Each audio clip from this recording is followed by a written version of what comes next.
All right, let's switch tracks to what's happening in the metros now. Delhi is finally breathing a sigh of relief. Spring is in the bloom. You can finally step out, go for a run and not feel like you're sort of inhaling a chemical experiment altogether. But while Delhi breathes a sigh of relief, Mumbai is gasping. Over the weekend, social media was buzzing with blurry skylines, hazy sunsets, people asking, is this really the city of sea breeze? AQI in parts of Delhi has been touching 250, 300. Imagine, this is Mumbai, not Delhi. That is not a vibe, that is very, very poor air. The reasons are not mysterious, we all know that by now. Construction at full throttle, metro, coastal road, redevelopment everywhere. There is dust rising, there is traffic, there is wind slower than usual. Also remember, for years, Mumbai relied on the one big advantage it has, the Arabian Sea, that would sweep the pollution away. They don't have the inversion that is caused in Delhi, the basin that Delhi is. That's not the case. But in Mumbai, something shifted just in the last 6 months. And as they undergo their winter, there is a shift. Mumbai always said that at least we are not Delhi. That comfort now seems to be fading. Because Mumbai does not announce itself dramatically, it sort of settles in, right? And until one day you look up and that's the picture on your screen. The city of dreams looks hazy, looks covered completely in very, very bad air, and looks tired. There is no solution that we've heard of just yet. But let's try and understand what an average Mumbaikar, or perhaps what any Mumbaikar feels at this point. Remember, there have been political reactions to this as well, but at the moment we haven't heard very clearly in terms of what's the plan ahead, which is the case for all over the country, right? We still do not have a roadmap to finding the solution for pollution. But let's take a break from what's happening at the moment and go to somebody who's spent his entire lifetime in Mumbai. Dalip Tahil, actor and singer, here joins us on the program. Thank you so much, sir. And I see you there. Oh, wow. I see you with a mask on and you've got a wearable air purifier as well. Hard to say that this is a Mumbaikar and not a Delhi wala. Very, very hard to say that I'm talking to a Mumbai wala and not a Delhi wala at the moment. Are you facing particular troubles at the moment? What's going on?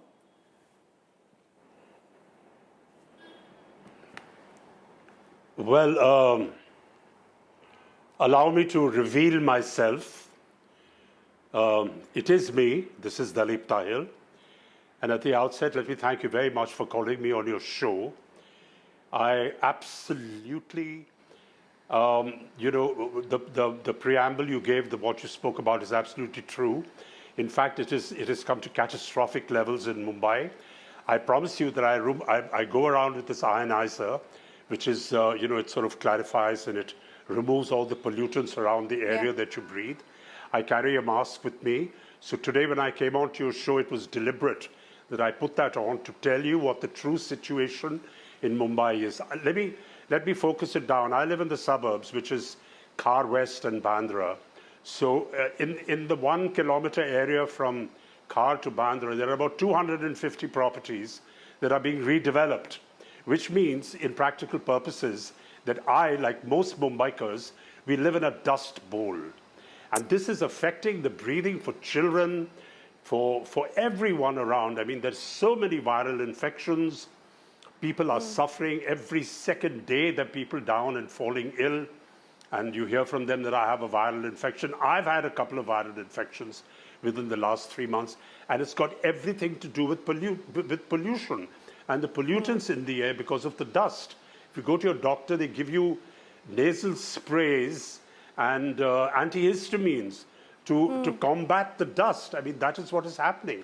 You see that photograph of smog. That's absolutely true. I was traveling to Pune about a day back, a day and a half back, and that's exactly what it looked like on Thane Creek.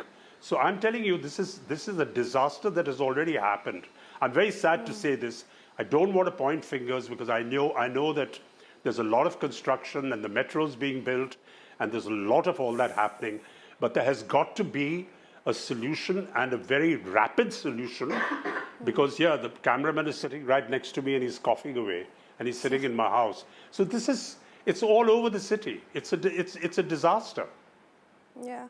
Talib, thank you. I just want to say thank you for sharing your views with us. Thank you for making that point with the mask over there. And thank you for firstly spreading the awareness. I don't think a lot of people who even care about pollution wear masks. So I'm very glad that you are actually one of those who actually wears that mask and is doing something in their capacity to do it, to prevent yourself. But I've been talking to doctors all over the country and they tell me this, that please do not be fooled by the fact that air pollution is a Delhi problem. Please do not be fooled by the fact that Delhi pollution is, or in fact, pollution on the whole is a North India problem. It is a pan-India problem. It's a 60% of the country problem. And what you're telling me actually proves that exactly to what doctors are also saying.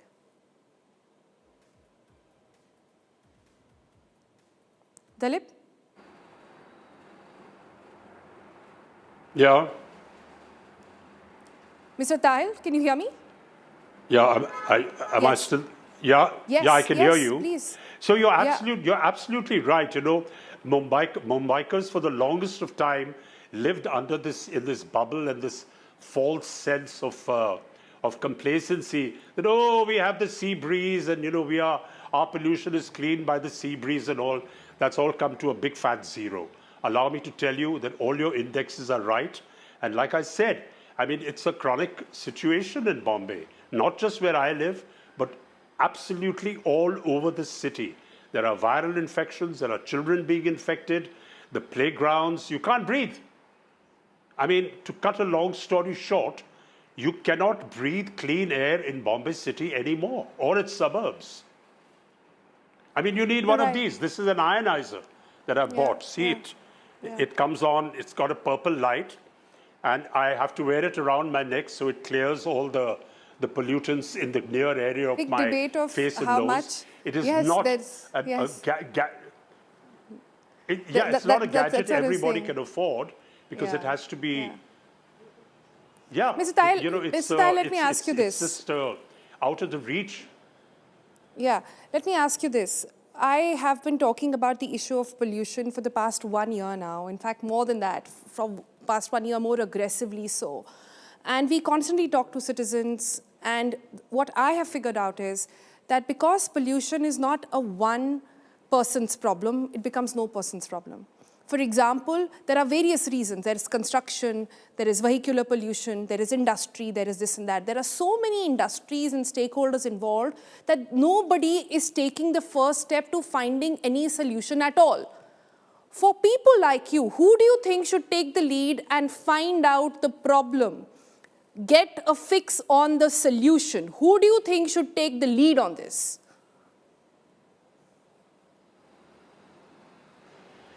Well, this is it's a social problem, which makes it makes it of political concern.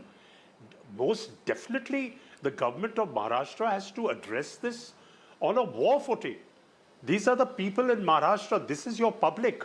These are the people who you're supposed to protect.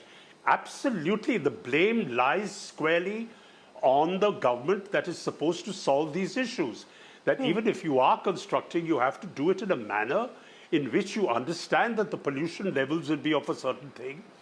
Also, it is up to, I always believe that it's not only the government's responsibility, it's also up to responsibility of each citizen to take precautions. But what can you do as a citizen? Every day I see advertisements. There are hundreds of cars coming onto the street, new cars coming onto the street. There's no place to park in Bombay. If you have a little bit of money in your pocket, I have to hire a driver just to park my car in Bombay. There's no parking. There are hundreds of cars. There are cars lying around. It's a complete mess. And if you ask me who's responsible, if it has to come to one single person, it's got to be the government of the state. Who else is going to take responsibility? You are the person who we pay the taxes to.